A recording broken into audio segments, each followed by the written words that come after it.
We are going to do some solution of triangles. In other words, working out lengths and angles within a triangle. The rules we learned last year are if you have a triangle that is oblique, in other words, you do not have a right angle in it, you're going to use the sine rule. Sine A over A equals sine B over B equals sine C over C. Or you're going to use the cos rule. A squared is equal to B squared plus C squared minus 2bc cos A, and the area of the triangle would be a half AB sine C. Remember, if you have a right angle in your triangle, you can use your trig ratios. Sine theta is your opposite over hypotenuse, cos theta is adjacent over hypotenuse, and tan theta is your opposite over adjacent. The first example we're going to do is a two-dimensional problem. So in this example over here, I have a cyclic quadrilateral. Okay, I'm given a certain amount of information, and I know that this angle over here, this length over here, BC, is equal to 5. I know that AB is equal to 6. I know that AC is equal to 9 and AD is equal to 4. And the first question we asked is to work out the size of that angle B over there. Now, when you want to apply the rules, the first thing you look for is there a right angle? And in this case, there is not. So you know you're going to have to use either the sine rule or the cos rule. Remember, you can only use the sine rule when you are given a side and its opposite angle. And this is not the case in triangle ABC. So in triangle ABC, I'm going to use the cos rule. They've asked me to find this angle over here. So the cos rule says 9 squared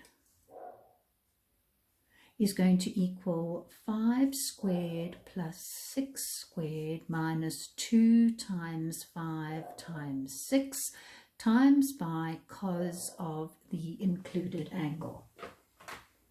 All right, so when I simplify that,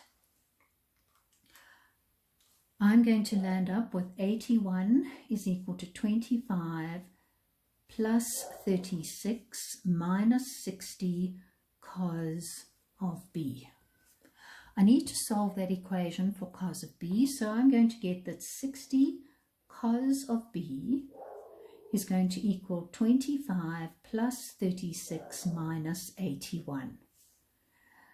When I tidy that up, 25 plus 36 minus 81 becomes minus 20.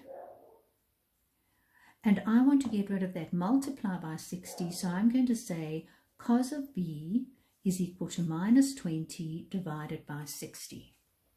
So I now have to solve a cos trig equation. Arc cos of minus 20 divided by 60 is going to be 109,47 degrees. Now normally when we solve a cos trig equation, we would write our answer down as plus minus 109,47 plus K360. That's how we would solve a cos trig equation.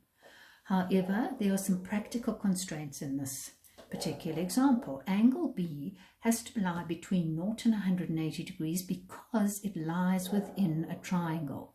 And therefore, the only possible size we have for angle B in this case is 109,47 degrees. The next part of the question is to work out the size of angle CAD. To make it easier, I'm going to refer to it as angle A1. All right, now in this triangle over here, I don't have a single angle yet. But we know that ABCD is a cyclic quadrilateral, and therefore we can use the fact that the opposite angles of a cyclic quadrilateral are supplementary. So angle D is straight away going to equal 70, 5, 3. Reason, opposite angles, cyclic quad. Whenever you use a geometry theorem, make sure that you give a reason.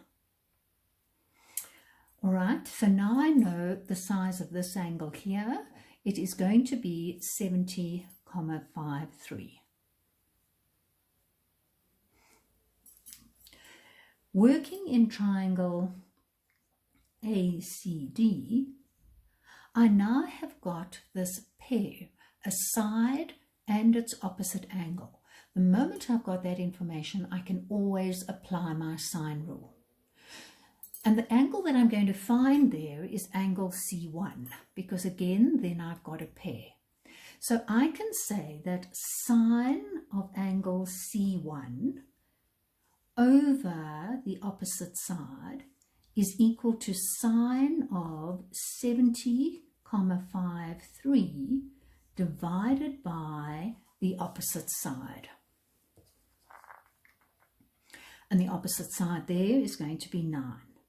So I get the equation that says sine of C1 is equal to 4 multiplied by sine of 70,53 over 9. Right, so when I work that out, 4 times sine of 70,53 divided by 9 is going to be equal to 0,419 and a couple of decimal places. And when I arc sine, angle C1 is going to be, arc sine that on, so angle C1 is going to be 24,77 degrees. That's not the angle that I want, and so I'm going to make use of the fact that the 3 angles of a triangle are supplementary. Angle A1 is going to be 180 degrees minus the sum of the other 2 angles within that triangle. And so angle A1 becomes 180 degrees minus the sum of 109,47 plus 24,77. And I get 45,76 degrees. Okay, a really standard question, 2 dimensions. In other words, I can draw it flat. I applied a little bit of geometry. Here I used the cos rule, and here I used the sine rule.